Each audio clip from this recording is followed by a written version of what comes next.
The following is a Podcast One Minnesota production. Oh, yeah? Yeah. Oh, you betcha, yeah. If it's made in Minnesota, who's making it and how? Yeah, you got that right. It's the makers of Minnesota, focusing on the products and services uniquely made in Minnesota, and conversations with the makers, entrepreneurs, and innovators in Minnesota about how they conceived of their products and how they brought them to market. With Stephanie Hansen, it's the makers of Minnesota.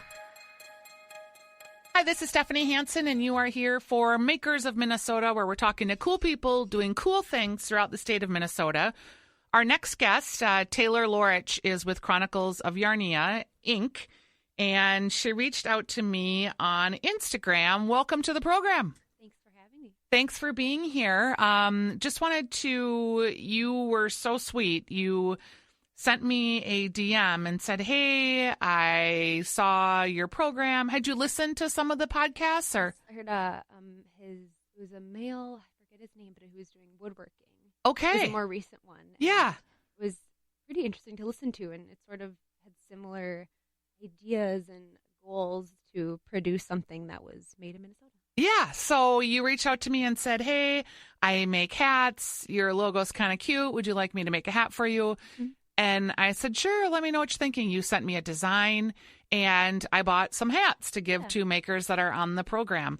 How did you come up with, had you always just knitted hats, or tell me where you started in that business? Wow, it's been a journey. My grandma taught me how to crochet and make pom-poms when I was probably 8 or 9. Sure. And just sort of grew into a passion of creating things. And throughout college, I taught myself to knit, but then we also had a machine knitting class in apparel design and development at UW Stout. And Stout! Yeah. Go Blue Devils.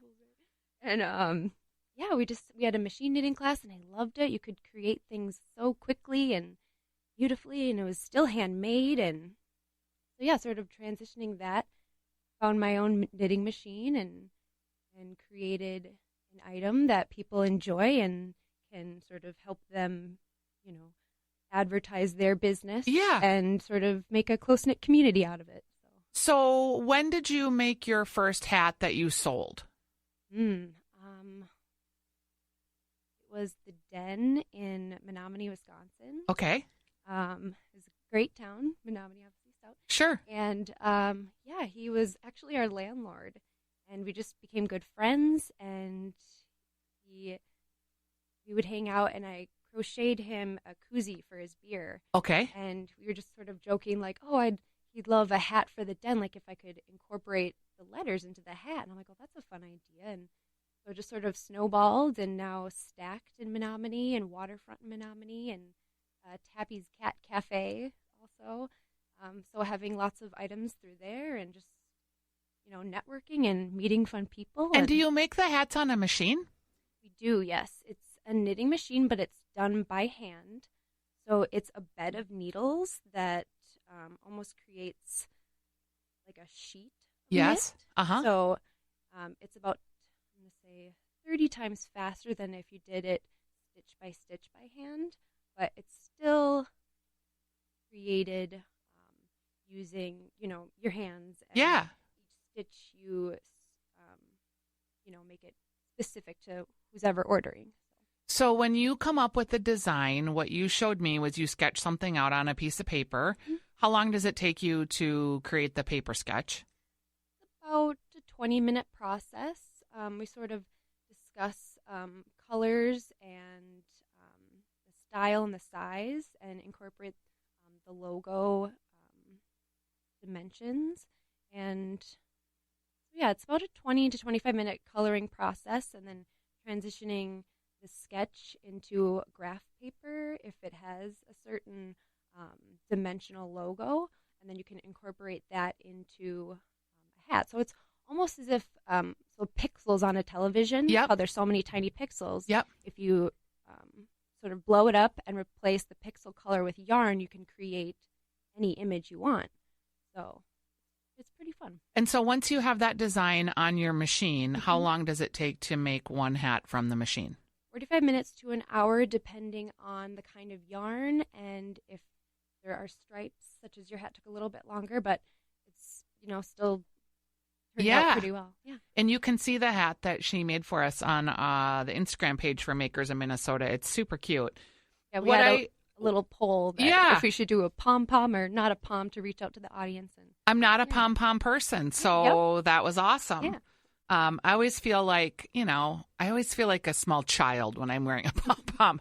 Some people, I think that's fun. And for me, it's just like, no pop-ups. Something just bugging around on your head. Yeah, exactly. So you are making these, but you're also reaching out to people and marketing them. Did you have any sales background? Man. Not really. I guess just sort of growing up, my mom would do craft shows. Yeah. So I could kind of see the background sales in that. It was a pretty minor type of sales, but she just really enjoyed creating things. So it kind of went with that. Yeah.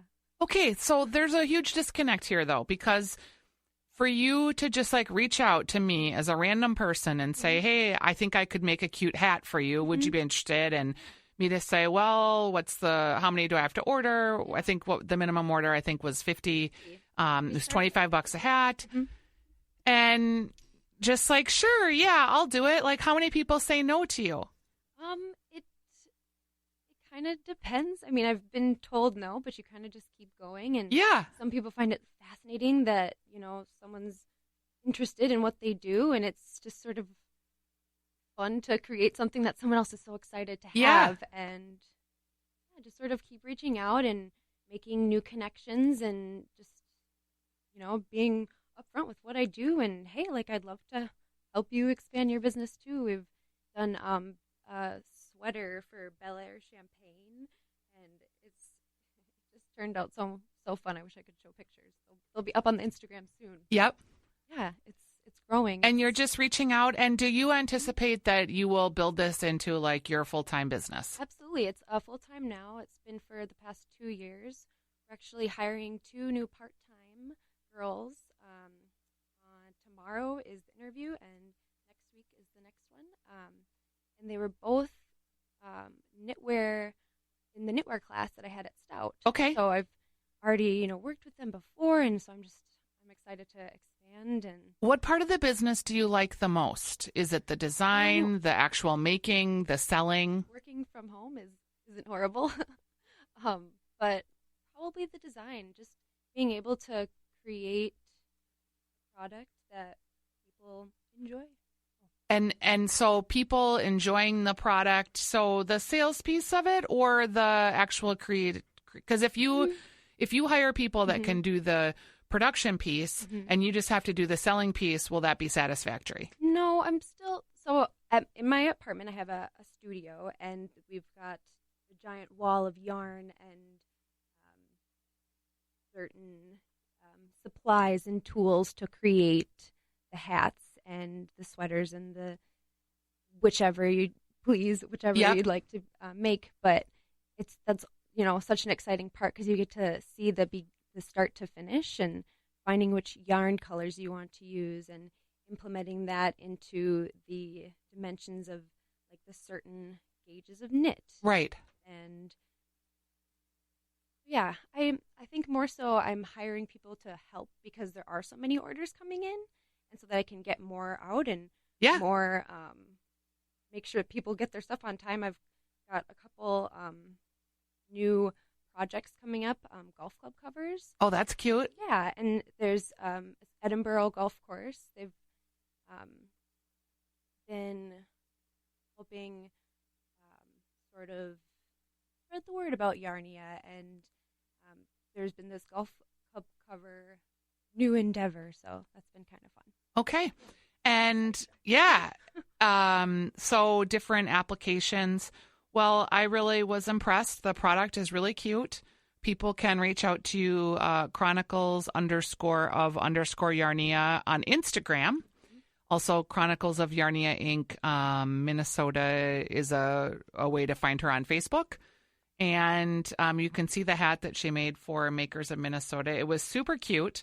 I wish you a lot of luck. I think that your product's super cute and hats are really trendy this year, and I think you can do a lot with your skills. I think it's going in the right direction as sort of, trade tariffs are taking over and we're not being able to, maybe have outsourcing design. So sort of bringing it home and having it in Minnesota is a good step and a good way to teach people how to sort of make things for themselves. Yeah. And, provide for themselves. And Well, you are on your way, ma'am. Thank you so much. yeah, thanks for having me.